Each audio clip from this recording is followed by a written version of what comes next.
Les amis, le rythme avec lequel les gens meurent tout d'un coup, de manière brusque, devient très alarmant. Oui, il faudrait faire très attention. Hier, j'étais avec un pasteur, un ami pasteur qui me disait, tu connais les jumeaux avec lesquels j'étais ami là? Eh bien, il y a un qui est décédé à 28 ans. 28 ans. Ça s'est passé comment?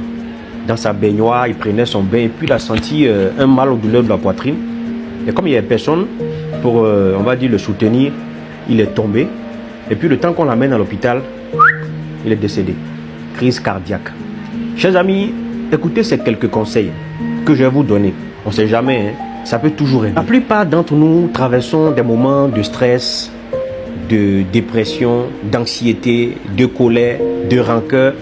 Et toutes ces petites choses-là augmentent le risque d'avoir des AVC, insuffisance cardiaque ou attaque, qui est aujourd'hui monnaie courante. S'il vous plaît, évitez de vous laisser facilement irriter ou provoquer par vos enfants, vos collègues, vos amis, votre femme, votre mari, votre voisinage, votre patron.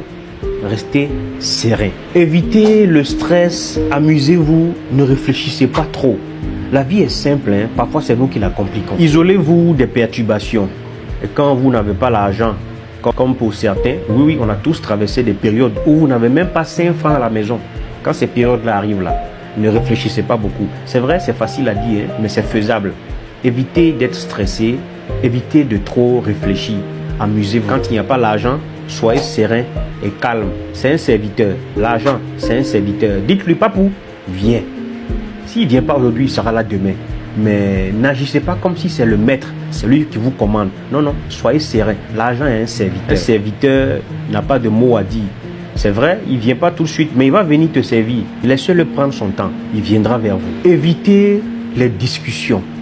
Évitez les échanges houleux au marché, au bureau, à la maison. Vérifiez toujours votre tension. Aujourd'hui, c'est toujours bon d'avoir un tensiomètre avec soi. Hein. Ça ne coûte pas cher.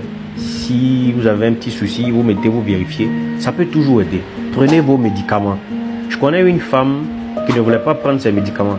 Soit disant, je vais guérir seul. Je vais guérir seul. On lui a dit, madame, vous savez quoi? Vos enfants vous aiment bien. On sait que vous les aimez aussi. Le médicament qu'on vous demande de prendre chaque matin, là, c'est pour votre bien. Si vous voulez voir vos enfants grandir, prenez ce médicament-là. Vous allez durer sur la terre. Mais si vous ne prenez pas, ça voudra dire que vous voulez mourir. Elle a choisi de vivre. Donc elle prend ses médicaments. Suivez les instructions de votre médecin et faites des exercices. Allez-y courir, marchez chaque soir, allez-y à la natation, allez-y faire de la gym. Ça entretient la forme et ça chasse l'AVC. Et on vous dit aussi, on ne cessera pas de vous répéter, allez-y voir immédiatement votre médecin quand vous sentez un changement dans votre corps. Un mal bizarre à la poitrine, quelque part. Appelez votre médecin, expliquez-lui et restez en paix. Ne cherchez pas à vous discuter ou à vous bagarrer avec quelqu'un. Des gens ont piqué des crises juste après un échange téléphonique. Oui, oui. Allô, oui. Pourquoi machin? Oh, mon argent tombe. Il raccroche, il tombe. Évitez les discussions, évitez les situations colériques. Restez en vie pour vous-même. Mais restez aussi en vie pour votre famille. Restez en vie pour vos enfants. Restez en vie pour votre lendemain qui sera sûrement plus glorieux qu'aujourd'hui. Mais restez en vie aussi pour moi, on ne sait jamais. Peut-être que demain vous allez m'aider à fleurir mes activités. Vous allez m'aider à faire grandir mon activité, mes business. Restez en vie. La vie vaut mieux que tout. Ne mourrez pas avant l'heure. C'est comme si vous précipitez votre mort. Non, non, tu n'as pas encore fini. Reste en vie, tout ira bien pour le meilleur. Pourquoi tu veux mourir si tôt? Pourquoi tu veux mourir si tôt? Si tu ne sais pas pourquoi tu veux mourir, sache au moins pourquoi tu dois rester en vie. Reste en vie pour moi. Reste en vie pour ta famille, comme j'ai dit, pour tes amis, pour ceux qui te connaissent. Reste en vie pour eux. Ce message est très important. Partagez-le à vos amis, vos familles, vos collègues, à ceux que vous pensez que ça pourrait aider. Les gars, prenons soin de nous.